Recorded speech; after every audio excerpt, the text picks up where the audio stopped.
Halo anak-anak hebat, kembali lagi kita akan belajar tentang teks tanggapan. Sebagai makhluk sosial, manusia selalu berinteraksi dengan sesama dan lingkungannya. Salah satu contoh bentuk interaksi manusia adalah memberikan tanggapan atas sesuatu, baik menanggapi kejadian, fenomena, kebijakan, benda, atau karya orang lain. Tanggapan adalah gambaran pengamatan yang berwujud kritik, komentar, dan lain sebagainya. Oleh karena itu, teks tanggapan sendiri dapat disebut sebagai sebuah teks yang bisa disampaikan melalui komentar, evaluasi, kritik, pujian, dukungan, hingga penolakan terhadap suatu hal. Nah, beberapa ciri-ciri dari teks tanggapan yang perlu kalian perhatikan yaitu: 1. Berisi tanggapan terhadap fenomena yang ada di lingkungan sekitar, disertai fakta dan alasan.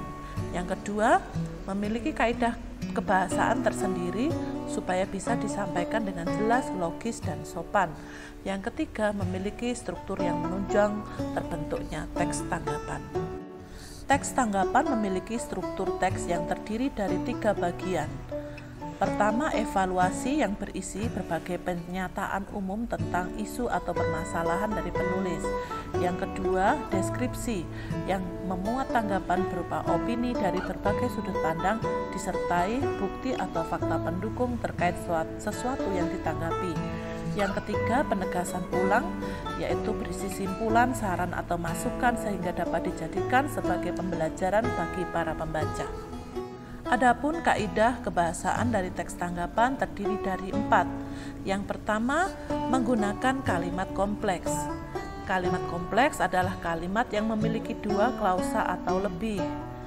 Kalimat kompleks dibagi menjadi 2. Yang pertama, kalimat setara, yaitu gabungan dari 2 pola kalimat yang sama.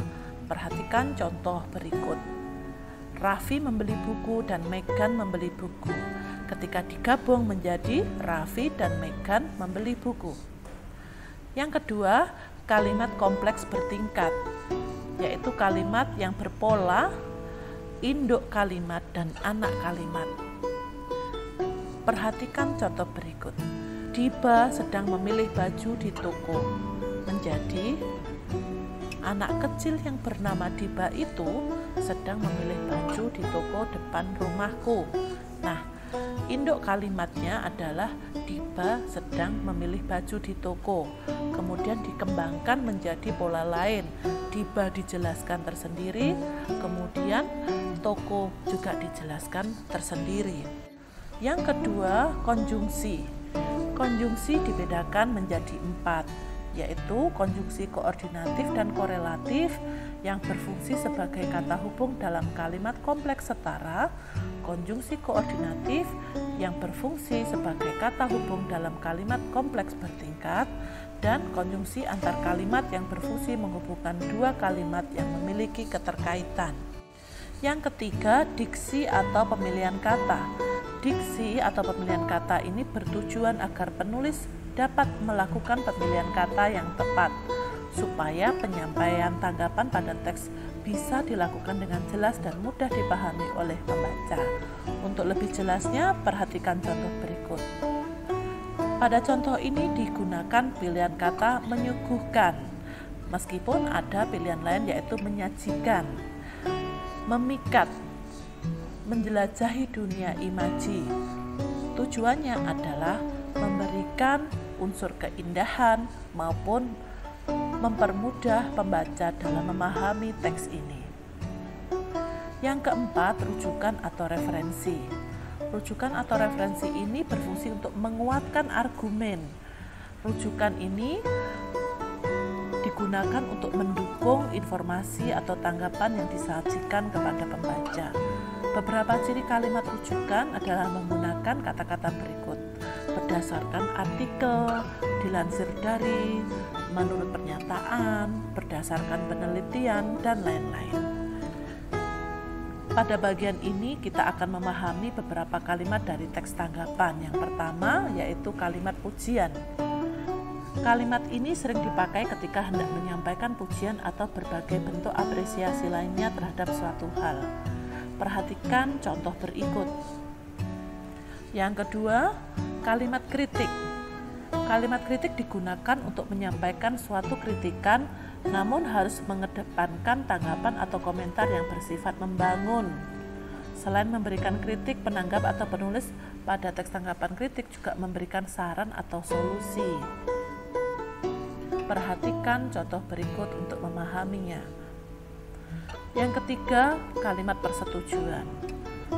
Kalimat ini memberikan pernyataan terkait persetujuan terhadap ide, gagasan, atau pendapat yang disampaikan oleh orang lain. Ciri-cirinya yaitu menggunakan kata-kata setuju, sependapat, sejalan, atau berbagai kata lain yang menunjukkan keberpihakan pada suatu pendapat. Yang keempat, kalimat penolakan. Kalimat penolakan merupakan sebuah kalimat yang memberikan pernyataan penolakan atau pengingkaran terhadap suatu ide, gagasan, atau pendapat yang disampaikan oleh orang lain. Ciri-cirinya bisa dilihat pada contoh berikut. Kata tidak sejalan, tidak setuju, kurang sependapat, dan lain-lainnya.